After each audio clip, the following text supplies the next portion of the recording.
Tapi jujur Bang, kata orang lokal di sana, ini banjir terparah sepanjang sejarah. Air lumpur kami minum. Karena memang gak ada pilihan. Daripada kami dan anak-anak kami kelaparan dan kehausan. Jadi kalau di media sosial yang beredar hari ini, sebenarnya itu telat. Karena sinyal putus. Listrik hilang, Pasir. Mati semua.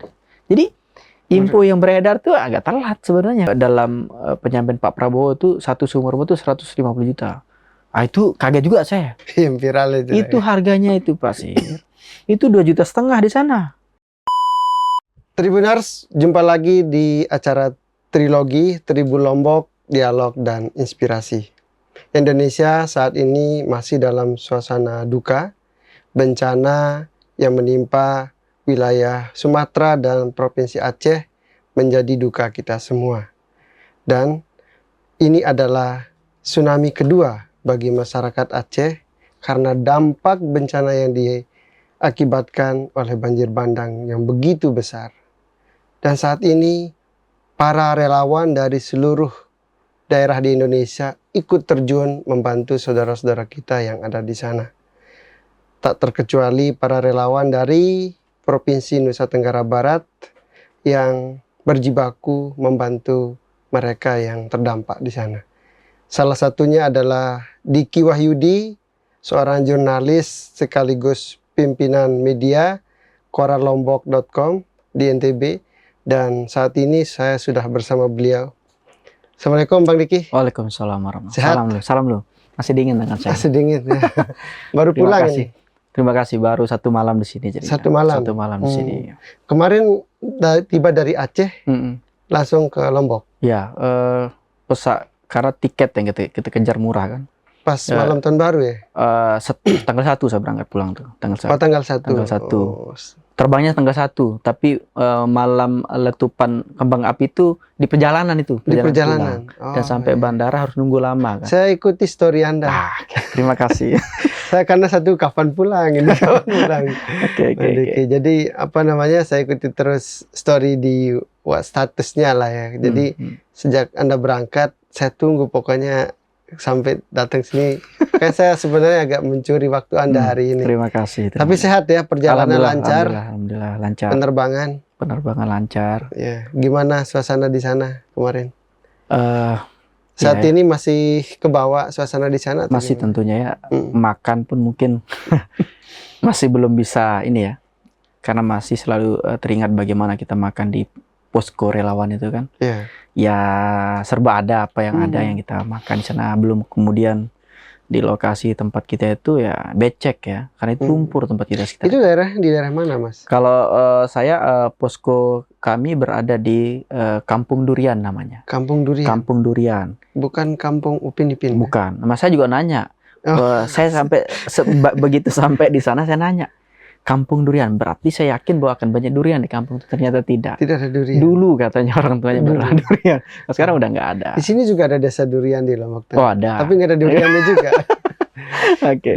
Suasana berarti lokasi yang Anda kunjungi ini di daerah Desa Durian. Ya. Kampung nyebutnya sana. Kampung. Oke. Di kabupaten apa dia? Aceh Tamiang. Aceh Tamiang. Itu kabupaten. Kabupaten. Ya? Provinsi Aceh. Aceh. Lokasi dari ibu kota Aceh itu? Jauh. Kalau menurut teman-teman yang dari Banda Aceh itu 450 kilo. Artinya kalau kita bisa bayangkan Mataram ke Bima itu perjalanannya. Jauh. Oh, berarti Anda nggak sampai Banda Aceh? Enggak, karena nggak ada Kalau Banda Aceh itu kecil dampaknya, sangat kecil. Sehingga orang mengarahkan ke Aceh Tamiang. Kayak di sini di Mataram tapi di KLU dulu. Ya, misalnya kira-kira gitu. Bima lah. Di Bima. Karena jauh itu jaraknya. Bayangan saya di Lombok ini aja. Kalau ke Bima udah udah terlalu jauh. Jauh juga. Jauh. Jadi maka perjalanan kami itu cukup menghabiskan waktu di perjalanan, Pak Surtu. Jadi kami dari Lombok terbang itu transit Kuala Lumpur. Kuala Lumpur. Oh. Di situ kami sampai 7 jam baru geser kembali ke Bandara Kuala Namu. Nah di situ baru jalur darat sampai. Jadi nggak langsung ke Indonesia? Nggak bisa. Karena jarang ada tiket ke sana, mahal juga itu alasannya. Apalagi kami kan relawan ini. Berangkat dari Lombok. Kuala Lumpur, Kuala Lumpur, Kuala baru Lumpur, sana. Kuala Namu namanya lagi. Kuala Ini Namu. baru masuk Medan deh nih. Kuala Namu ini Iya, masuk Kuala Medan. Namu. Baru kami darat. Kenapa nggak lewat Jakarta? Mahal, Oh gitu. mahal. Lebih murah ke Lebih murah Malaysia. ini kurang lebih nggak sampai 3 juta biayanya. Yang perjalanannya Iya, nggak sampai 3 PP juta. atau Yang pergi aja. Hmm. Artinya murah ya. Tapi kalau tiket kan nggak selalu Hmm. harga tetap kan, berubah. Kalau Jakarta terus Aceh itu, Bayangkan 1 koma Jakarta. iya. Geser ke Kuala Lumpur pasti akan ke 1 koma lagi tuh. Oh, Besar. besar ya. Besar. Lebih baik keluar ke Malaysia aja Malaysia. kan. Makanya kalaupun kita dilihat sombong sama teman-teman, tidak sebenarnya. Kita cari tiket yang murah. Tiket murah Iya, lebih iya. baik lewat luar negeri. Ya, meskipun Mungkin transit lama di ya sana. jaraknya lah ya. Kita Iya, hanya benar. beda negara tapi kalau satu kawasan lah ya. Benar. Nah, terus Mas Diki berangkat sama siapa sih ke sana? Oke, jadi saya mau cerita sedikit ya. Saya kira kemarin tur Hmm. sama teman-teman jurnalis Oh, dari relawan Hmm. itu saya bertanya juga, ini berangkat sendiri atau sama foundation atau oke. kelompok relawan tertentu? Oke, awalnya sih itu memang inisiatif kami ya di Koran Lombok. Saya berangkat berdua sama tim dokumentasi saya. Hmm. Tapi karena satu paspor jadi masalah kan, karena kami harus transit. Ini jadi Oh. masalah sehingga kami memutuskan ya apapun alasannya saya harus berangkat. Karena memang kami seminggu setelah bencana alam di Banda Aceh itu, tepatnya pada tanggal 26 November itu, Hmm. kami membuka donasi di kantor secara online. Jadi gitu. donasi ini masuk. Ini kan amanahnya orang banyak kan. Iya, iya. Nah, dan ini harus kita pertanggungjawabkan sampai ke titik tujuan. Itu yang mendorong kita harus berangkat sebenarnya. Oh. Bisa saja sebenarnya kita titip, tapi saya masih penasaran aja sih melihat berita yang muncul di media sosial kan begitu parah sekali nih. Iya, iya. Ternyata itu benar. Ternyata saya bersyukur bisa bergabung di situ, bersyukur bisa melihat langsung di Tamiang Ya, Aceh. benar dulu. Sidak kumpulin donasi, Koran Lombok kumpulin donasi. Iya. Terkumpul berapa itu? Nggak banyak sih, kurang lebih 5 juta kemarin. Ada orang, salah satu jamaah masjid di Leneng juga nitip ke saya. Ya kurang lebih saya bawa itu kalau nggak salah 10 jutaan ya. 10 juta. 10 jutaan. Tapi Anda kemudian berangkat pakai biaya sendiri atau? Saya disupport sama teman relawan di NTB, namanya MIM Foundation ya.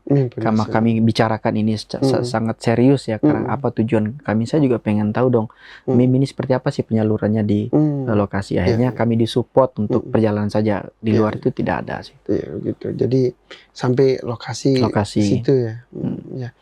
Saya pengen tahu juga ini Mas Diki. Ini kan Anda seorang jurnalis. Yang saya tahu kemarin dilepas Pak Gubernur itu tim medis, kemudian sama tim relawan dari Tagana gitu. Anda termasuk yang dilepas sama Gubernur atau terpisah? Kami nggak tahu malah. Saya baca berita setelah di sana itu. Oh gitu. Iya, perjalanan sendiri ya? Perjalanan sendiri. Itu apa yang mendorong Anda untuk langsung ke sana? Kan jarak Lombok sama Aceh kan jauh. Biasanya liputan ya paling cukup Jakarta online gitu kan, atau Jakarta.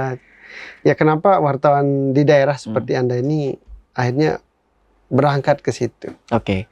Jadi ceritanya nih panjang. Pertimbangan saya sama istri, izin sama istri kan lama Pak Sirtu, karena harus saya tinggalkan mereka kan. Pertama ini adalah dari awal niat saya. Kalau donasi terkumpul banyak, saya harus berangkat. Itu rencana berdua sama teman di Koran Lombok. Nah tapi singkat cerita, ini kan ribet, perjalanannya harus ke Kuala Lumpur, pasti minta paspor kan. Nah kita ke negaranya orang. Nah mau tidak mau karena donasi sudah terkumpul Pak Sirtu, kami pun memutuskan harus disalurkan ini. Bisa saja sebenarnya kami titip lewat, mohon maaf, teman-teman relawan atau apalah lembaga yang ini. Tapi rasanya belum puas. Berikutnya ditambah malamnya saya kembali buka media sosial, saya melihat begitu banyak orang menangis, katanya kelaparan apa. Saya terus tonton itu. Sampai saya itu, mohon maaf Pak Pasir, orangnya cepat mengeluarkan air mata kalau berbicara hal-hal begini. Apalagi itu saya lihat, saya buka lagi, sama saja semuanya.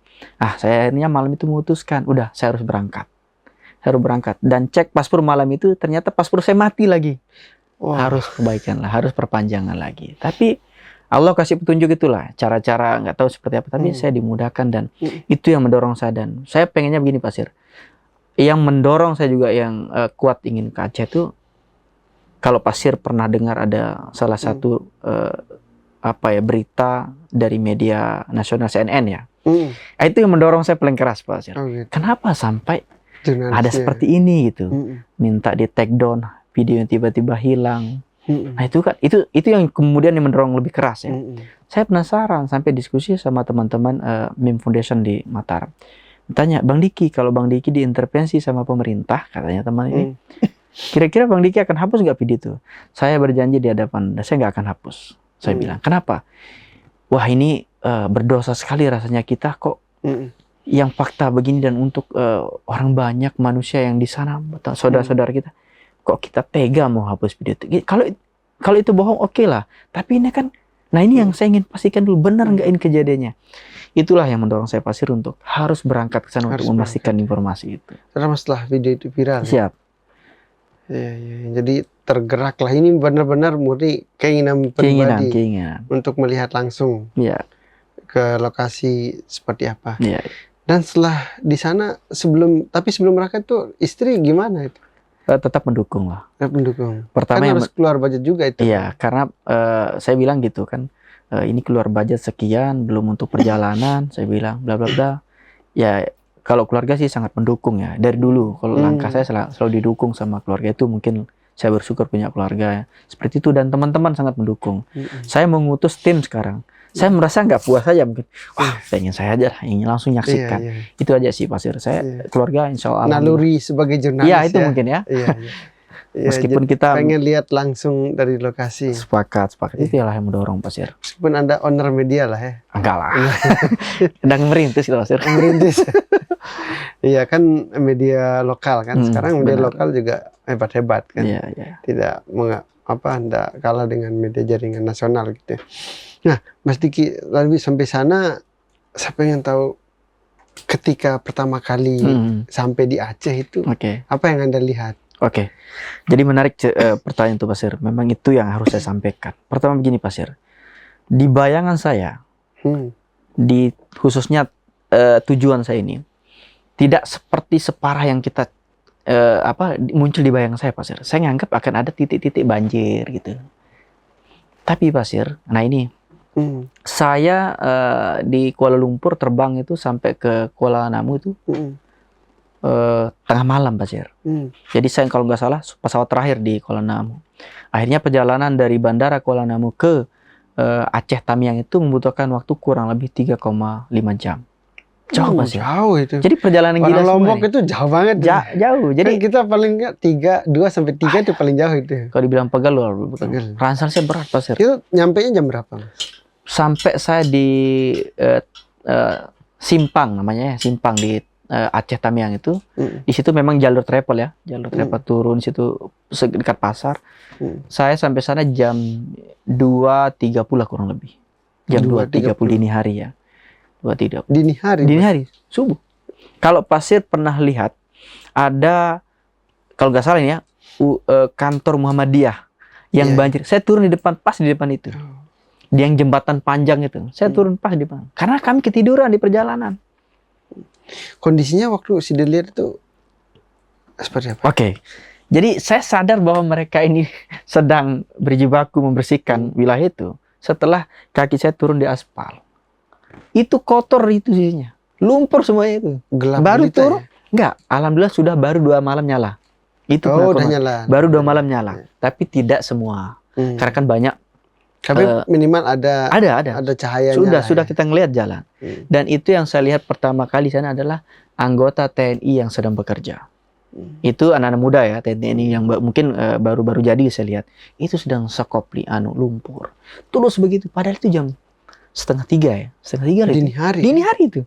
Mereka masih bekerja. Di situ Pasir kalau pernah melihat di media sosial banyak mobil yang masuk ke sungai. Disitulah titik kami turun. Dan kami bingung. Lihat banyak motor parkir kayak orang baru pindah kos-kosan Pasir. Masih di depan semua motor mereka ini. Mobil masih tuh. Seperti yang saya lihat. Dan itu debu Pasir. Debu kemudian kotor. Kalau kita jalan melintas di tempat itu becek. Khusus di jalan rayanya ya. Dan itu tentara masih kerja? Masih kerja. Kurang lebih 10 orang. Masih kerja terus ngangkat limbah lumpur sorry. Karena ini lumpur banyak. dari rumah warga ya. Enggak, di jalan raya. Di jalan Ini raya. masih akses jalan Oh, raya. bersihkan Belum jalan. rumah warga. Nah, lanjut cerita, setelah saya dijemput, kemudian tujuan kita adalah di Kampung Durian. Di sanalah posko relawan ini. Saya ikuti aja. Sepanjang perjalanan sampai sana, Pasir, itu lumpur, Pasir. Lumpur semuanya. Yang di 4 jam tadi itu. Iya. Enggak, dari tempat turun travel ke tujuan posko kami. Itu kurang lebih perjalanan 25 menit sih. Gitu. Tapi itu lumpur, Pasir. Sudah gelap. Nah, mulai gelap nih, masuk ke gang-gang Kampung. sih. Udah gelap. Ternyata tidak semua listrik di sana nyala, Pasir. Nyala. Dan itu malam saya sudah bisa bayangkan kiri dan kanan itu sama kondisinya, Pasir. Pasar itu lumpur semuanya isinya. Dan sampai tempat posko kami lumpur, Pasir. Berapa lumpurnya berapa senti, berapa ketebalannya? Kalau di jalan itu kurang lebih di atas mata kaki ya. Tapi kalau di rumah warga itu di atas paha. Paha. Iya. Oh, di rumah warga. Kalau di rumah warga. Di jalan semata kaki. Iya, karena jalan kan sedang di Berarti roda itu ketanam kalau. Iya. Oh. Jadi harus pandai-pandai pilih jalan kalau orang sana bilang. Awak harus cari jalan yang benar kata orang sana. Kalau enggak ya masuk. Itu kondisinya. Ini belum apa-apa, belum saya lihat pagi, Pasir. Ini masih masih dini hari. Masih dini hari itu. Masih gelap. Hmm. Nah, terus setelah itu Anda istirahat langsung atau gimana? Ya, sempat ngobrol dengan teman-teman relawan di Lombok di sana, bagaimana kondisi. Oke, setelah itu saya disuruh istirahat kan. Saya ke kamar mandi lah. Nah, kalau di sana kan rumahnya banyak sih. Kami temukan rumah papan warga di sana ya. Dan sampai ke kamar mandinya, Pasir, itu lumpur isinya. Airnya keruh, di sekitarnya lumpur. Belum dibersihkan. Tapi Anda disuruh mandi di situ? Bukan, hanya untuk buang air kecil mungkin ya, karena Gitu. itu. Dan itu airnya, mohon maaf, kalau kita baru ya, agak jijik lah, mohon maaf ya, kalau kita mau sikat gigi di situ. Karena kotor. Yang namanya banjir bandang. Banjir bandang, oke. Jadi itu yang saya. Berarti di sana juga sudah banyak relawan dari NTB. Kalau dari Meme Foundation ini, saya gelombang ketiga masuk di grup itu, gelombang ketiga, artinya sudah kalau nggak salah kurang dari 10 ya. Tapi giliran kami datang mereka harus pulang, begitu. Kami datang pulang. Sekarang tersisa 2 orang teman dari NTB yang masih di sana. Jadi masuk sana sepedanya sudah sangat sulit. Sangat sulit. Tidak artinya kalau mau masuk bisa akses kendaraan tapi iya, tidak bisa lumpur kiri kanannya. kiri kanan. Iya. Itu masih ada luapan air atau Enggak ada, genangan mungkin. Genangan ya. Dan lumpur yang kami lihat. dan tiap hari menghadapi kondisi gitu ya. Setiap hari Anda lihat itu. Belum hilang lah. Belum hilang. Dan saya yang lebih miris lagi, Pasir, mungkin saya nganggap bencana alam itu baru terjadi 1 minggu, Pasir. Suasananya. Jadi Pasir ngelihat nggak ada orang masuk ke rumah itu, Pasir. Karena lumpurnya tinggi kalau di rumahnya mereka. Berarti orang-orangnya di mana? Di posko ada dibuatkan tenda kayak kita gempa bumi misalnya. Pengungsian. Disiapkan tempat di situ. Dan ada juga di atas lumpur itu mereka tidur. Depan Ada, Pasir. rumahnya. Saya temukan itu. Depan rumahnya Depan dia. rumah mereka. Kayak kita waktu gempa kan tidur bikin tenda di depan itu. rumah atau lapangan agak luas itu kan. Seperti itu kondisinya. Tapi saya nganggap gempa bumi di Lombok itu lebih parah, ternyata jauh itu, Pasir. Jauh lebih parah. Jauh itu. Sekarang makanya saya bilang sama teman-teman relawan waktu diskusi pulang, setiap hari kami keliling, Pasir. Pertama, saya ingin ceritakan donasi yang terkumpul dalam bentuk uang yang saya bawa itu saya belanjakan ke Sumut, Sumatera Utara. Jauh, Pasir. Butuh waktu 2,5 jam untuk lokasi belanja. Kalau di Tamiya bantuan itu Anda serahkan langsung? Enggak, kita belanjakan. Contoh misalnya butuh apa sekarang, Pak? Oh, butuh makanan, kita belikan. Besok di titik ini butuh genset, belikan genset. Itu yang dilakukan teman-teman MIM juga. Enggak ada bawa belanja barang dari sini. Oh gitu. Iya kan? Jadi sesuai kebutuhan di sana, Ya, benar. benar-benar. Setelah melihat asesmen lah istilahnya benar. baru dibelanjakan. Berarti bolak-balik ke Sumut itu? Ya, tergantung misalnya sekarang genset ada di mana. Itu waktu 2,5 jam untuk lokasi belanja. Kalau dia Itu beli genset? kalau saya kemarin beli sembako Sembako? itu bagi mohon maaf warga Lombok di sana. Ada warga Lombok. Itu lokasinya jauh dari tempat posko kami. Butuh waktu 2,5 jam ke sana lagi. Iya. Nggak ada yang dekat tempat-tempat ini yang kami kunjungi. berpisah-pisah ya. Bisa-bisa. Kayak waktu bayangan saya masih kadang-kadang nggak sana, bayangan saya kayak gempa itu masih karena kepisah-pisah jadi kadang-kadang nggak saling tahu itu. Benar. Dan itu juga kalau donasi dari saya ada juga saya kasih uang. Misalnya saya kunjungi warga A misalnya, Pak gimana kabar? Pasti selalu menangis mereka. Bantulah kami, Bang katanya. Kalau orang sana kan bisa mengambil Kak atau Bang kan. Bantulah kami. Kami nggak ada tempat tidur di sini selama ini. Saya kasih duit ke sana. Itu donasi semua. Saya mana melihat kondisi saja sebenarnya di lapangan. Ada jual gorengan, Pak. Kalau kami tidak kalau kami tidak jual gini, mau makan pakai apa Bang? Katanya dia. Udah, harusnya gorengan harga 10.000 kami tambah. Itu sumbernya dari donasi semua. Kami lihat artinya kami memastikan bahwa benar ini uang ini arahnya ke warga yang di sana benar-benar terdampak ya. Ya tapi sebentar dulu, Mas Diki sampai sana itu sama tim relawan tuh tugas spesifik sih apa di situ? Tujuan saya sebenarnya ada liputan.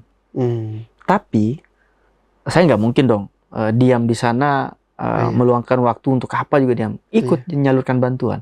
Misalnya sekarang donasi dari Koran Lombok dan titipan dari jemaah masjid udah selesai. Saya ngikut kemana MIM juga menyalurkan. Bahkan itu lokasi jauh-jauh dipilih sama MIM. Teman-teman relawan itu. Luar biasa. Dan begini Pak Sir. Jadi kalau saya mau sedikit bayangkan ke teman-teman atau penonton semua ya. Di Aceh Tamiang itu kondisinya sama. Kalaupun ada gunung agak tinggi tempat tinggal mereka juga pasti kena. Tapi lumpurnya soal ketebal lumpur dan tidak saja Pak Sir. Jadi semua kena sepanjang jalan itu Sepanjang jalan saya ngomong sama teman lokal, Bang, ini kena kah? Ini sudah sekian kilo loh perjalanan kami dari titik yang saya maksud. Kena semua Bang, itu kan bekasnya. Dilihatkan tandanya, memang benar. Misalnya di tembok rumahnya, itu Bang. Oh iya Kas, sampai padahal udah tinggi ya? Padahal udah tinggi. Lagi perjalanan ke titik lain. Bang, ini saya rasa aman. Tidak Bang, itu lihat. Itu lagi barang-barangnya di luar. Benar Pak Sir. Jadi saya membayangkan ini, mohon maaf sekali lagi ya. Seperti laut. Karena semua kena ini masalahnya. Nggak ada yang nggak kena. Mau rumah tingkat, mau seperti apa, kena semua. Nah, mungkin di kita di Lombok juga jarang ya menemukan. Aliran sungai itu besar di sana Pak Sir. Saya menyebut itu mirip seperti bendungan. Itu aliran sungai itu. Itu yang meluap, itu naik ke atas. Saya bilang sama teman lokal di sana, kok bisa aliran sungai yang sebesar ini air meluap? Iya Bang, seperti inilah kami katanya dia. Tapi jujur Bang, kata orang lokal di sana, ini banjir terparah sepanjang sejarah. Makanya banyak yang bilang tsunami. Iya. Makanya kalau saya bilang, saya banding-bandingkan, Bang, saya bilang, kalau di Aceh dulu kan pernah tsunami itu yang saya tahu itu kalau nggak salah 2004 ya. Iya Bang. Yang banyak orang meninggal di sana, tapi kalau bicara dampak ini lebih besar. Lihat, Abang lihat, pasar tutup. Orang-orang nggak ada jualan Bang, lumpur semuanya isinya. Dan itu setiap hari kami lihat itu saja Pak Sir. Jadi nggak ada sepatu-sepatu yang kayak kita pakai nih. Di sana pakai sepatu petani itu, boot ya namanya. Boot. Hanya itu aja dipakai masyarakat sana. Karena pertama limbah, kedua takutnya beling ya, mungkin pecahan kaca itu dikhawatirkan. Itu memang sehari-hari yang kami. Tapi kalau di Aceh itu kan waktu itu katanya relawan di sana itu banyak bau mayat gitu. Kalau di sana? Kalau di tempat saya mungkin menurut warga lokal memang bau sih Pak Sir ya. Cuma saya kan nggak bisa mengidentifikasi apakah itu mayat, apakah itu bau limbah atau bangkai binatang, saya nggak tahu. Tapi menurut warga lokal sana, kalau mayat memang beda baunya. Tapi kalau lembu, kalau sapi orang sana bilang lembu kan. Kalau bangkai lembu atau ternak-ternak lain nggak, beda deh Bang, sangat parah. Kalau bau mohon maaf, manusia tuh keras katanya. Kalau ini kayaknya bukan katanya. Bukan. Jadi itu yang kami hirup Bang. Karena kan itu masih lumpur banyak di sekitar kami.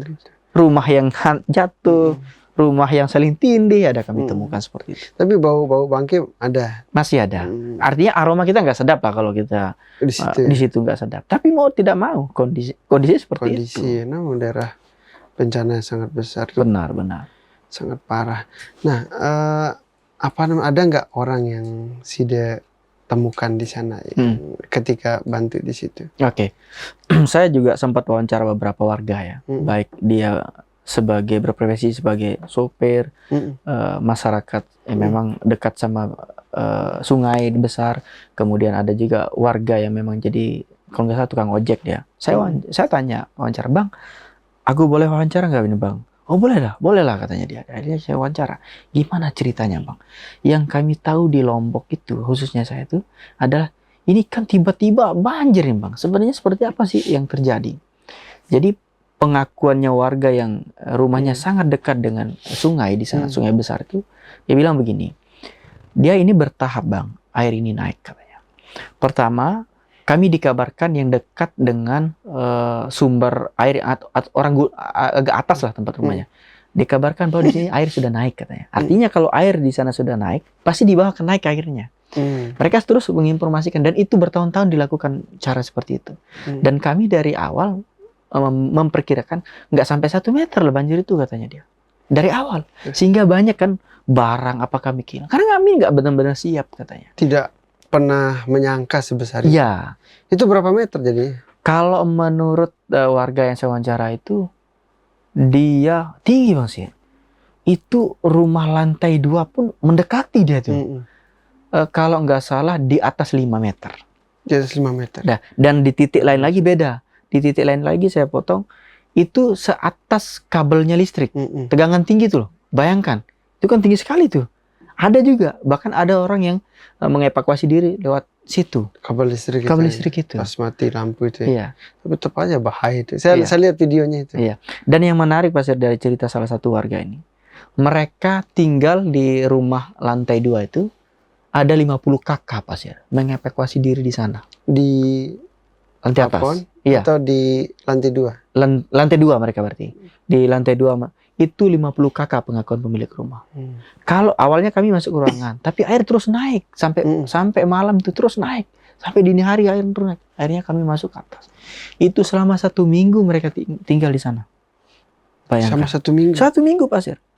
Jadi kalau di media sosial yang beredar hari ini, sebenarnya itu telat. Karena sinyal putus. Listrik hilang Pasir. Mati semua. Jadi info yang beredar tuh agak telat sebenarnya kalau pengakuan mereka. Seminggu mereka kayak semacam terjebak di dan situ. Gelap itu. Bayangkan. Ada anak bayi di sana. Kami seperti ikan katanya. Ikan mau dipanggang itu kan. Tidur. Perempuan sama perempuan, laki sama laki katanya. Itu bayangkan 50 kakak. Bang katanya dia. Itu selama 1 minggu loh. Berapa luas lantai 2 itu? Enggak sih, ukuran mungkin kurang lebih 6 kali 6 kali ya. Enggak besar, karena saya sempat naik ke atas untuk meyakinkan. Dan saya ngambil gambar dari atas. Di situ. Benar, sangat. Ada yang tidurnya kayak gini, kayak dalam penjara itu. Dan itu terjadi menurut dia. Benar Bang. Saya mungkin nggak mau bawa, apa sih keuntungan saya bawa? Ini saya yang punya rumah katanya dia. Dan memang jarak rumah ke bibir sungai itu sangat dekat, kurang lebih 20 meter. Sangat dekat. Itu habis semua rumah itu. Ada yang sampai kehilangan anggota keluarga? Alhamdulillah di setiap orang yang saya wawancara nggak ada. Tapi kalau tetangganya ada. Tetangganya ada.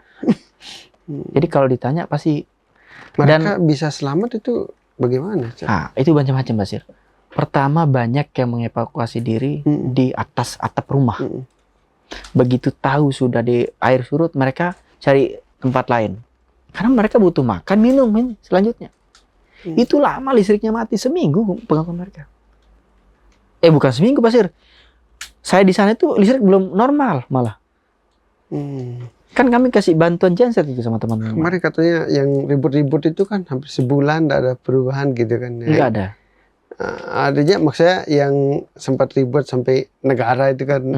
Sampai beberapa laporan reporter di take down di itu kan. Itu kondisi masih belum pulih waktu itu. Saya nggak tahu sekarang mungkin sudah ada perbaikan kondisi ya. Iya. Nah, maksudnya warga berarti dalam kondisi seperti itu dan yang Anda temui keluarganya selamat semua itu. Selamat semua alhamdulillah. Berarti, yang saya wawancara ya, mohon maaf. Alhamdulillah lah ya. Iya. Tapi mereka bisa selamat itu tadi bagaimana? Ada ceritanya nggak dia bisa selamat? Kan tentu airnya besar itu. Oke, pertama intinya seperti yang saya bilang tadi. Mereka pasti naik ke atap rumah. Itu yang paling banyak cerita mereka, naik atap rumah. Langsung naik ke atap. Karena air itu lumayan cepat naiknya dia. Nah, lumayan cepat. nggak ngantemnya seperti air laut misalnya, ombak langsung hantam, nggak. Naiknya cepat. Tapi Enggak, dilihat. ini kan 50 kakak. Kan naik ke satu rumah tadi itu atau naik ke rumah masing-masing sih? Enggak, naik ke rumah khusus karena gini Pasir. Di tempat yang saya maksud tadi itu adalah padat penduduk. Ini satu-satunya rumah lantai. Yang paling ini, tinggi. Ini ya. Yang lain itu habis rumahnya. Jadi otomatis warga naik ke situ. Naik situ. Ada yang naik lewat atas, ada juga yang sudah gedung hanyut. Iya, udah mereka naik dari atas. Karena kan mepet, lumayan padat ya, seperti di mana di Mataram, di kawasan yang padat penduduk. Seperti itu, padat. Nah, mereka dievakuasi. Ada juga yang memang bertahan, mungkin yang lebih awal dicari masjid misalnya kan, naik ke atas. Banyak. Nah, itu yang terjadi Pasir. Dan sekali lagi kalau soal listrik itu mereka mengakui, bahkan sampai saya ada di sana itu kemarin, listrik masih belum normal 100%. Lalu untuk makan gimana? Nah, ini yang miris cerita soal makan. Saya tanya, Bang, Abang makan pakai apa di sini, Bang? Saya bilang, Bang, air lumpur itu kami minum. Air lumpur kami minum. Karena memang gak ada pilihan. Daripada kami dan anak-anak kami kelaparan dan kehausan. Terus makanan kami, apapun kami lihat di situ, Bang, pasti kami langsung kejar.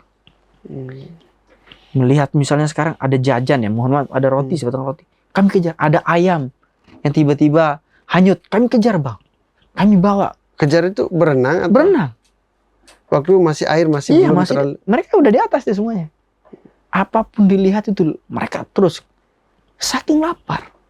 Nggak tahu kan ini sampai kapan ini airnya akan begini. Bayangkan, Bang. Berarti berapa hari air? Tiga hari. 3 hari. Tapi mereka di atas tinggal itu kurang lebih 1 minggu lebih. 1 minggu. Karena kan nggak tahu nih tiba-tiba air datang lagi kan. Iya sih, masih kondisi 1, 2, 3 hari sampai seminggu kok masih. Benar. Gitu. Berarti sampai minum air lumpur. Sampai minum air pengakuan lumpur. warga lah. Iya, ini pengakuan warga. Kan memang nggak ada air. Apa pilihannya satu-satu? Nggak ada itu air. Itu bisa dibilang terisolir atau gimana? Boleh kita bilang gitu. Waktu itu ya? Waktu itu. Karena jembatan putus juga di situ, dekat itu. Gitu. Kan itu yang diperbaiki sama teman-teman TNI dan pemerintah, saya lihat itu kan. Nah, tapi kalau di bibir sungai itu habis, Bang. Semua rumah habis. Itu sebelum bantuan datang lah ya? Kalau saya ke sana sebenarnya udah bantuan udah banyak, Bang. Nah, maksudnya yang pas minum. Oh iya, tadi. Itu masih banjir. Masih banjir itu. Sehari 2 hari. Sehari 2 hari. Dan mereka masih tinggal di atas, nggak berani turun kan?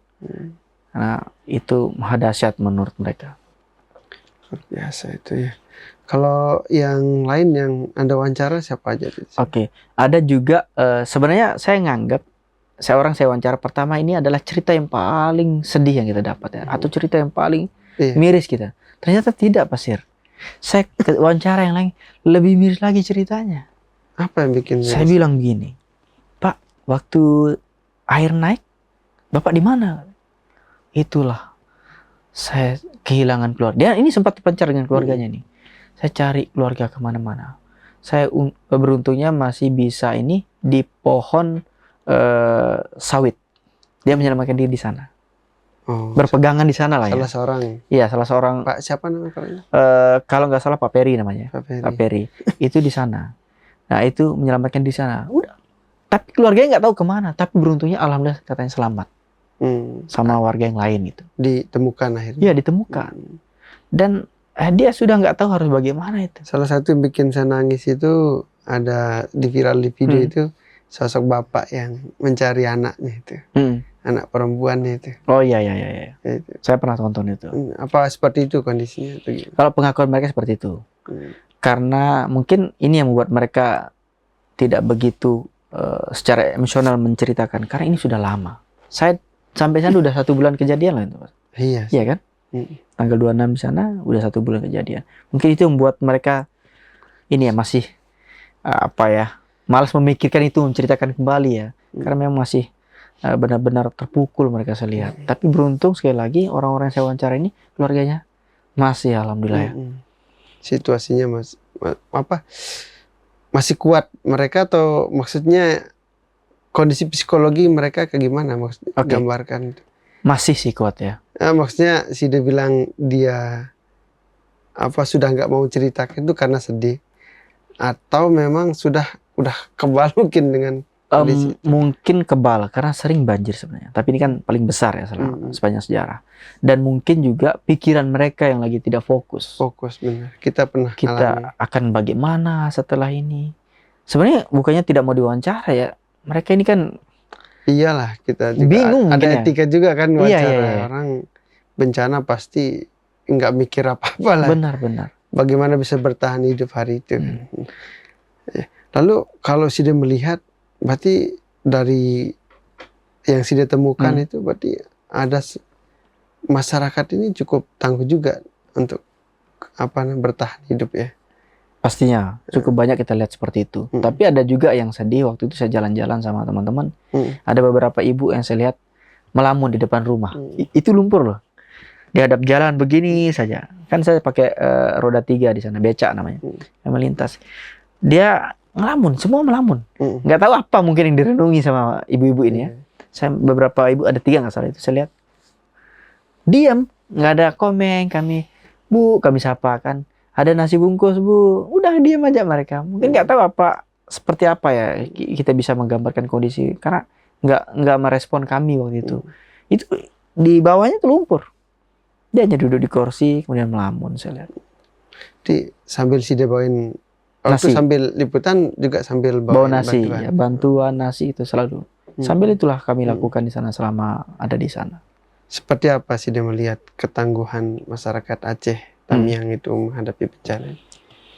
Oke, hari ini mungkin teman-teman di sana, masyarakat di sana, saudara kita di sana masih tangguh ya, karena begini, banjir mungkin sudah sering mereka alami ya di wilayah itu. Ibadahnya juga masyarakat sana, mohon maaf ya, luar biasa ya. Masih kalau malam tuh sholat, masih ya, azan tuh masih kami dengar di sana ya. Kemudian kalau 5 waktu saya ngelihat itu di beberapa tempat masih. Dan membaca Al-Quran, ya itu sayangnya saya nggak dapat momen itu. Karena memang kami ini udah lumpur semua, nggak bisa pegang kamera. Masih yang baca Al-Quran, itu di lumpur di bawahnya lumpur. Masih mereka ibadah. Mungkin itu ibadah itu yang membuat mereka masih tangguh ya sampai sekarang itu masih kuat menahan cobaan yang besar ini menurut saya. Itu sih, kalaupun ada yang protes-protes mungkin kita lihat ya menurut saya biasa lah ya. Mereka juga pengen segera nyaman, aman, tinggal 1 bulan Pak. Kalau tangguhan mungkin mereka iman mereka yang kuat saya ngelihat di sana. Ibadah alhamdulillah khususnya apalagi di tempat posko kami itu ibadah 5 waktu. Saya lihat luar biasa. Jadi sudah melihat masyarakat masih beribadah ngaji. Untuk pada waktunya ya. Iya benar, itu yang saya lihat di sana. Itu menjadi salah satu faktor membuat tetap kuat ya secara itu mental ya. Itu mungkin menurut saya. Ya, Mas Diki kan kesana selain sebagai relawan juga sebagai jurnalis. Benar. Kan? Itu kadang-kadang ya kita sebagai jurnalis ini insting liputan, mau ambil gambar, mau ada orang istilahnya mau rekam semua sikon di situ. Itu gimana? Tapi satu sisi kan Anda sebagai manusia juga relawan tuh tetap nge-record kah atau bagaimana sih cara itu? Oke. Itu mungkin menariknya gitu Pak Sir. Saya pertama pagi kan setelah seperti yang saya bilang tadi, tiba paginya kami mulai asesmen. Itu udah mulai kami ambil gambar. Kirinya sama kondisi, kanannya sama. Itu sepanjang perjalanan kami Pak Sir. Jadi pernah saya bingung sendiri. Bingung ditambah capek lelah ya. Saya bilang sama teman. Terus kira-kira apa yang bisa kita bantu masyarakat di sini dengan hadirnya kita sebagai relawan, saya bilang. Sekarang mau bantu membersihkan lumpur di rumah warga. Itu nggak bisa pakai tenaga manusia. Itu lumpurnya tebal, Pak Sir. Saya lihat sampai setengah rumah itu. Makanya itu saya bilang. Terketan. Sulit. Iya. Terus sekarang hanya mau kasih makanan atau apa sih, saya pengen ngobrol di perjalanan sama teman-teman. Kalau begini ya Allah, makanya saya istighfar terus di jalan. Sekuat ini saudara-saudara kita di Aceh, saya bilang. Makanya di perjalanan saya juga pernah meneteskan air mata karena sedih aja sih ngelihat. Menurut saya kalau saya ini nggak kuat kalau begini kondisinya. Karena nggak tahu harus mulai dari mana Pak Sir. Saking tebal lumpur. Saking tebal lumpur. Lalu petugas tentara yang tadi jam dini hari masih kerja itu tetap di situ atau ada, maksudnya petugas itu tetap bekerja? Saya ngelihat begini, Pak Sir. Mereka teman-teman aparat ini memulai dari jalan dulu, akses ini yang. Akses ya. Kalau rumah belum, Pak Sir. Hmm. Itu nggak sampai saya berada di sana kemarin tuh tanggal 31 itu belum sampai menyentuh rumah. Yang disentuh oleh teman-teman aparat hari ini adalah pasar misalnya kan, untuk hidup perekonomian, jalan Akses raya besar. utama. Iya. Umum dulu ya. Iya. Kalau rumah nggak ada, Pak Sir, mandiri masyarakat. Itu pun kalau ada uang mereka. Karena kalau mau membersihkan lumpur di rumah, ini menurut warga sana dan saya dengar langsung ya. Waktu saya kunjungi satu rumah, itu bayarnya 7 juta. Mencari tenaga untuk membersihkan lumpur di bayar rumah. juga. 7 juta. Pertanyaannya masyarakat dapat uang dari mana? 7 juta bayarnya tuh. Mau dia orang kaya, mau dia orang biasa-biasa saja, tetap 7 juta. Ada jasa itu. Oh, ada jasa. Ada jasa itu. Maksudnya ada jasa yang menjual jasa itu ya? Membersihkan lumpur di rumah. Itu 7 juta. Pakai alat apa itu? Manual. Tapi banyak. Gotong royong mereka. Oh. Artinya itu ada inisiatif dari orang sana. Iya. Menjual jasa gitu. Ada. Dan itu baru hanya 1-2 rumah yang bisa dilakukan. Karena begini, Pak Sir. Sekarang kalau mau membersihkan satu rumah, pertanyaan saya, limbah ini mau dibuang kemana? Lumpur ini mau dibuang kemana? Iya sih. Hanya diangkat ke pinggir aja. Sekarang mau buang ke pinggir, komplain dong punya rumah di sebelahnya. Karena padat. Makanya saya bilang cara itu pun nggak bisa maksimal. Menurut saya yang tidak paham nggak paham lah bagaimana cara cuma pemikiran bodoh saya begini, Pak Sir. Cara membuat lumpur ini hilang adalah meratakan semua rumah-rumah yang hancur itu. Digerus dia, dibuang dengan alat berat. Baru dia akan lumpurnya hilang. Kalau sekarang satu-satu rumah Pak Sir nggak bisa. Karena lumpurnya bukan lumpur yang bukan lumpur seperti di kita ini. Tebal sampai dan menutupi. Berat. Ngentel kan? Benar.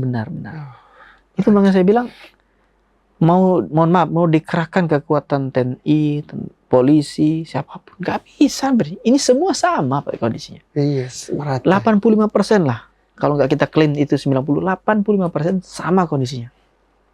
Belum fasilitas umum lagi. Ini baru rumah warga kita bicara. Itu kondisi yang berat menurut kita. Berat, ya. Harus petugas nggak ada alatnya. Kalau alat berat kan hanya 2-3 kami lihat. Tendanya banyak, BNPB misalnya, Kemensos, terus apalah banyak lah tenda-tenda. Tapi kan bukan itu. Ini sekarang masyarakat menuntut tempat tinggal. Tempat tinggalnya masih. Benar. Saya kira lumpurnya kayak bayang saya, mohon maaf, banjir. Kita misalnya. Beberapa kali banjir di daerah lain kan lumpurnya kemudian dibersihkan. Nggak bisa. Iya, beberapa. Ya saya lihat video sih beberapa yang motornya ketanam. Berarti sangat parah ya kondisi. Dan sampai Anda pulang itu masih nggak ada yang pernah kita bisa bantu karena kondisinya. Kalau mau sekarang mau bantu membersihkan lumpur di rumah warga, sakit kita Pak Sir, karena tebal ya. Ada satu rumah itu mendekati ini ya pinggang lumpurnya, kan berpari tergantung kondisi tempat tinggal kan. Sampai pinggang. Bagaimana cara membersihkan? Gitu. Ya luar biasa juga. Makanya mereka kadang saya bilang kecewa sama pemerintah ya. Tapi saya pernah ngomong juga, kok bupati kami nggak pernah turun? Mungkin bupatinya juga pusing, saya bilang. Mau mulai dari mana? Kantor bupati juga begitu. Kantor bupati juga begitu. Kecuali yang juga. Saya keliling Pak Sir. Kecuali yang nggak saya lihat itu adalah ada lumpur di Kodim Aceh. Ada Kodim Aceh. Nah itu dekat sama lokasi peresmian hunian sementara oleh Prabowo Bilari. Nah itu saya nggak jauh ya. Itu di Kodim Aceh. Itu saya lihat itu agak kurang lumpurnya. Langsung dibersihkan. Yang nggak tahu karena mereka kan benar-benar ini ya. Iya. Nah tapi kalau semuanya Pasir sama. Apa yang mau sebut? Puskesmas, sekolah apalagi? Nggak ada. Pasar aja gitu Pasir. Apa yang? Kecuali ada masjid yang ada masjid kami temukan nggak begitu parah ya Pasir. Nah, di situ juga dijadikan posko sementara sama masyarakat. Benar sudah itu. Tapi listrik mati karena putus. Lalu pertanyaan saya kembali ke tadi itu. Dengan lihat kondisi itu, Anda ngerekam semua atau apa istilahnya? Kan ada Anda relawan juga di situ sambil ngerekam, sambil bantu atau gimana sih? Enggak Pasir. Mungkin Atau lebih kadang-kadang gini kan ada Hmm. kasihan kita si manusia kadang juga enggak kita nge-record gitu. sedikit saya record. Malah sedikit. Sedikit saya record. Karena nggak Malah mungkin. fokus jadi relawannya. Iya. Karena sekarang nggak mungkin kita mau ambil kamera orang-orang lagi kerja pasir ya. Nah itu masalahnya. Nggak mungkin, sedikit. Kalaupun boleh saya mengingat video yang saya ambil tuh nggak sampai 50 menit. Itu pun masih banyak video yang harus dipotong kan, karena sembarangan aja kita ngambil waktu itu kan karena momen. Mau sekarang ngambil mau buka kamera misalnya, lumpur semuanya Pak, kotor, salah kita. Makanya saya bilang lebih banyak Nggak fokus sebenarnya. lah. Nggak bisa. Nggak terlalu fokus ke jurnalisnya. Iya, intinya saya datang sana menyaksikan langsung, oh benar seperti ini kejadiannya. Itu yang harus saya ceritakan ke saudara, teman-teman kan begitu kira-kira. Siap. Berat pasir, berat itu. Masyarakat kita Pasti sangat berat. Sulit digambarkan kata-kata. Sulit pasir. Kita gempa pernah merasakan dan itu nggak lumpur atau air ya. Malah ketakutan juga. Masing-masing nggak bisa kita sih bandingkan mana yang lebih parah, lebih aneh ya. Masing-masing gempa juga lumayan trauma juga. Karena getaran dari bawah 3 bulan loh kita gempa itu. Ada hal menarik juga pasir saya potong. Karena saya seorang jurnalis kan. Terakhir sebelum pulang, kan saya berangkat dari Aceh Tamiang itu setelah sholat maghrib. Saya berangkat langsung pulang. Tapi itu perjalanan sampai bandara subuh. Saya terakhir di sana berkunjung ke bukit-bukit yang dimaksud. Saya sampai ke sana. Bukit-bukit apa? Bukit yang dikeruk, bukit penebangan pohon itu. Saya menyaksikan itu dan itu benar ternyata. Kondisinya seperti apa? Jadi bayangkan saja pasir, dari jarak jauh kita bisa lihat gundul ya. Gundul. Sesuatu dari jauh. Artinya saya memperkirakan itu ratusan hektar.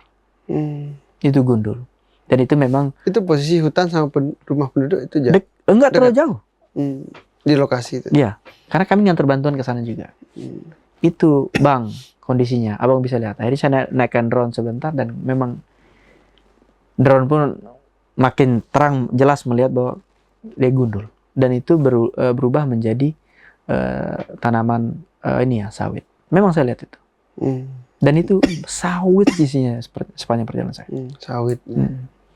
Dan itu pasti menurut saya, menurut masyarakat pertama saya tanya, Pak, kira-kira kalau Bapak akan tinggal di sini sampai kapan, Pak? Bukankah banjir itu setiap tahun di sini, Pak?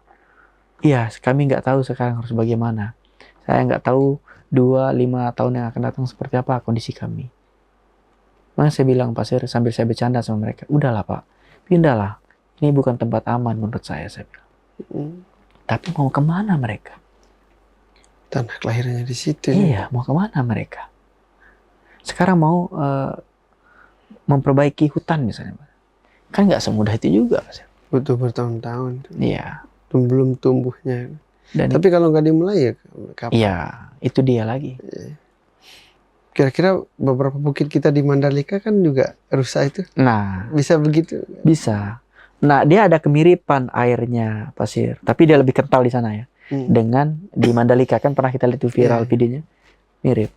Tapi di sana lebih kental dan tebal ya lumpurnya yang jatuh ke kampung warga itu. Baik, pasti kita tunggu videonya ya. Oke.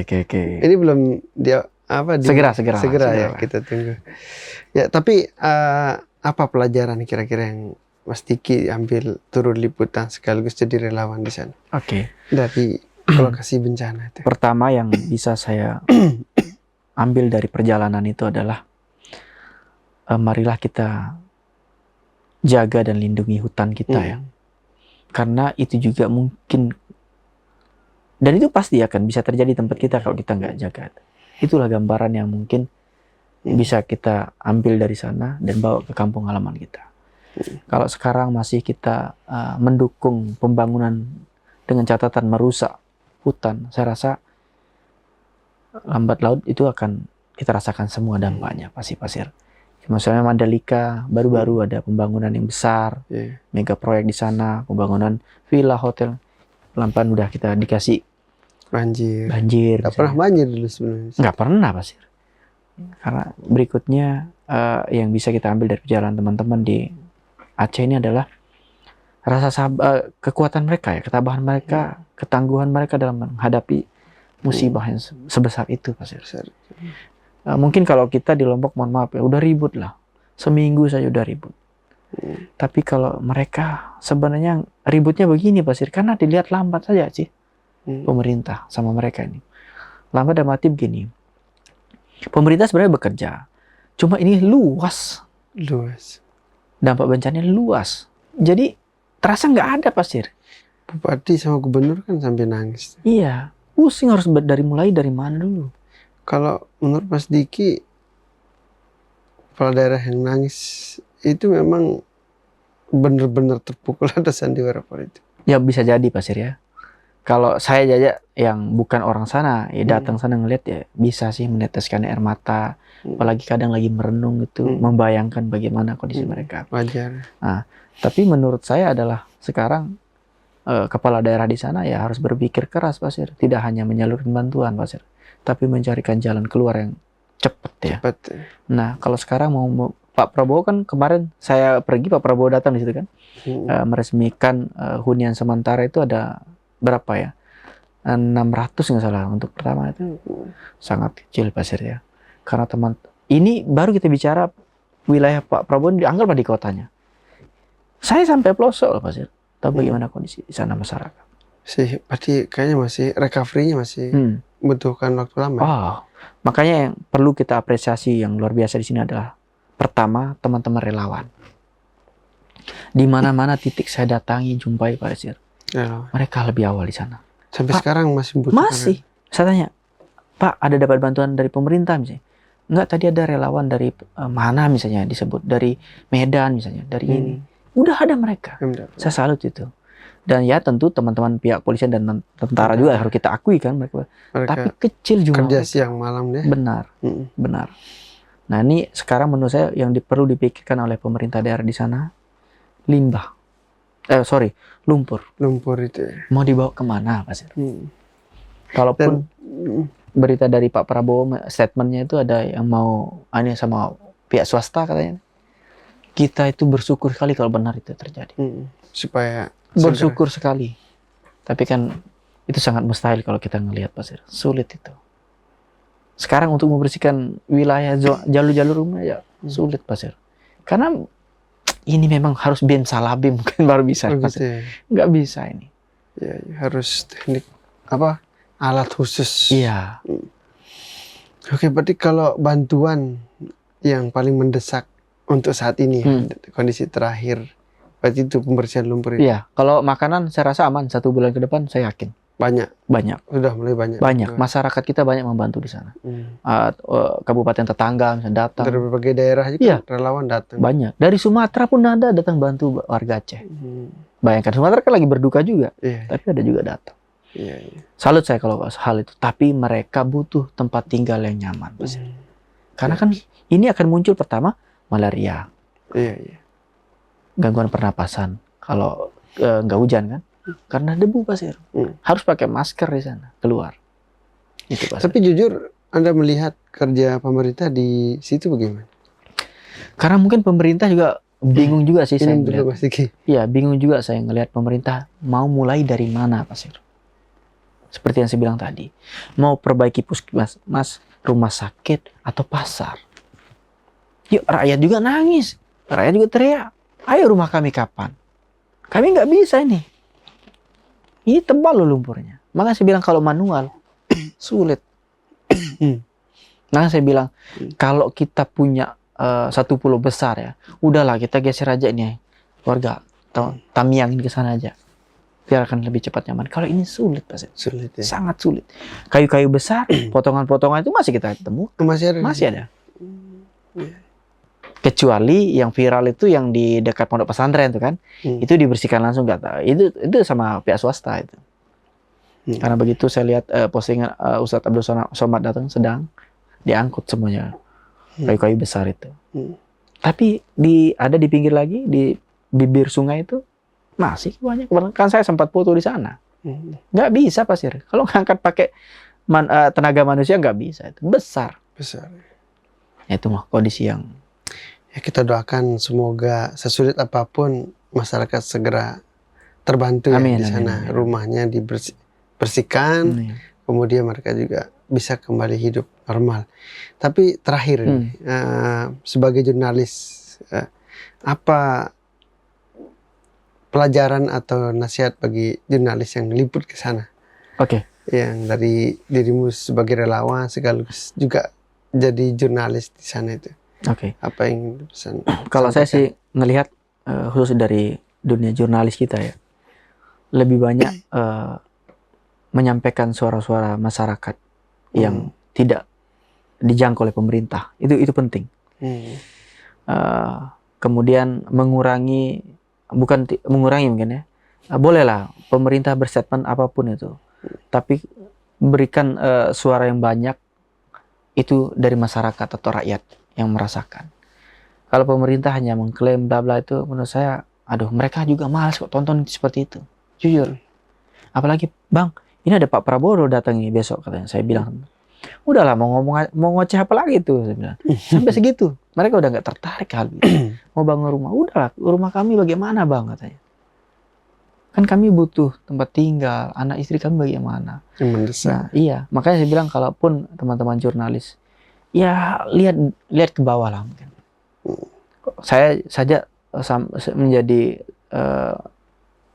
masyarakat yang berasal dari Nusa Tenggara Barat, ke sana langsung terjun ke bawah untuk melihat, oh ternyata di sini listriknya nggak pernah nyala. Ada satu desa tuh nggak pernah nyala listrik sampai sekarang. Sampai sekarang itu dibantu sama relawan baru listrik, dan kami antarkan genset. Di masjid itulah mereka nyolok semuanya listrik untuk apa namanya, handphone mereka dan seterusnya. Nggak ada listrik. Jangan bicara sinyal lagi, listrik aja nggak ada, padam sampai kemarin di sana. Saya tanggal 31 di sana masih padam listriknya. Jadi suara-suara dari jurnalis sangat diperlukan. Sangat. Dalam rangka membantu warga yang mungkin belum dapat bantuan. Benar. Atau masih perlu dorongan supaya segera recovery ya. Benar. Dan pelajaran terakhir tadi itu menjaga alam. Menjaga alam. Ini pelajaran bagi kita di sini semua. Ya. Benar.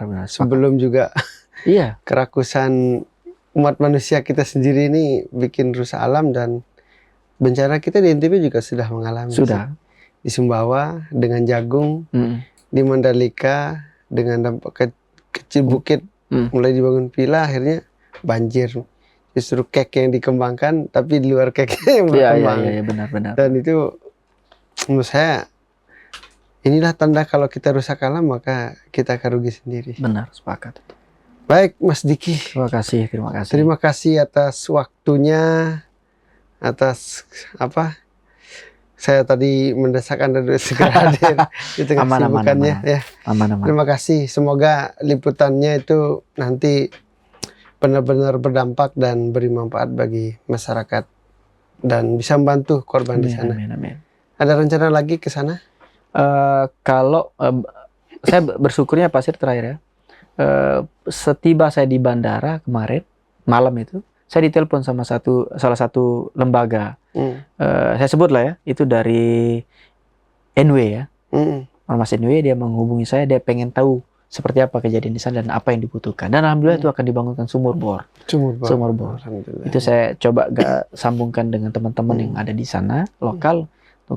Dan cuma kaget juga saya ketika, mohon maaf ya agak nyenggol dikit, dalam penyampaian Pak Prabowo itu satu sumur bor itu 150 juta. Itu kaget juga saya. Yang viral itu. Itu harganya itu Pasir. Itu 2,5 juta di sana. Saya ketemu langsung dengan pelakunya. Bang, kalau kita buat sumur bor di sini berapa ya? 2,5 juta. Mungkin sumur bor yang lebih dalam. Anggap mahal ya. Makanya saya kaget, kok 150 juta? Ya lumayan lah, saya bilang. Kalau sumur bor rumahan kayak kita mungkin 2,5. Iya. Mungkin maksudnya sumur bor yang lebih dalam. Bukan gitu? Mungkin ya. Mungkin saya nggak tahu. Mungkin besar sumur bornya ya 150 juta, berarti kalau 2,5 segitu, berarti 150 lebih besar, lebih dalam lagi mungkin. Mungkin. Ya, itu juga statement yang viral juga. Iya. Saya juga kadang kaget. Saya kemarin bertanya sama pelaku itu. Oke, terakhir dah ada closing statement, Sticky. Oke. Dalam closing. Untuk kita semua ya, masyarakat NTB ya, mari sama-sama kita jaga hutan kita. Jangan dengan nafsunya kita yang ingin membangun, mendatangkan investor, mau bangun A, B, C misalnya. justru kita tidak memikirkan dampak buruknya. Menurut saya sangat penting, apalagi Pulau Lombok ini sangat kecil ya. Kalau saya bandingkan sama Tamiang. Tamiang itu, Aceh Tamiang itu jauh lebih besar Pak, satu kabupaten Pulau Lombok ini. Karena saya keliling Pak. Kalau kita keliling di Lombok ini, sehari kan habis lewat pinggiran kan. Di sana nggak bisa habis Pak. Nah itu salah satu contoh. Maka penting kita di sini untuk menjaga hutan kita, menjaga khususnya di Mandalika misalnya yang sudah kita tahu, dan di pulau seberang ya, di Pulau Sumbawa udah sering banjirnya, ya sama-sama lah, dan pemerintah lebih benar-benar serius ya, dan kalau perlu ada polisi hutan dulu namanya itu dipertebal lah, itu penting sekali. Penting sekali untuk menjaga hutan. Mereka lah yang bisa menjaga hutan kita, Pak Sir. Dan masyarakat juga harus sama-sama kita sadar ya, karena ini untuk generasi kita ya. Anak cucu kita nantinya ke depan itu sangat penting kita pikirkan dampaknya. Itu mungkin Pak Sir. Terima kasih sekali lagi Mas Diki. Terima kasih. Baik Tribuners, itu dia salah satu contoh dari jurnalis Koran Lombok ya. Tidak hanya meliput studio tapi juga turun langsung menjadi relawan. Sebuah contoh baik yang perlu kita ikuti semua, khususnya para jurnalis. Mungkin saya juga nanti bisa diajak ke sana. Segera. Tadi pesan terakhir, kita jaga alam, alam akan jaga kita. Insya Allah kita ketemu lagi Tribuners. Terima kasih Bang Diki. Siap, thank you. Di edisi Tribun Lombok, Dialog dan Inspirasi atau trilogi selanjutnya. Assalamualaikum warahmatullahi wabarakatuh. Waalaikumsalam warahmatullahi wabarakatuh.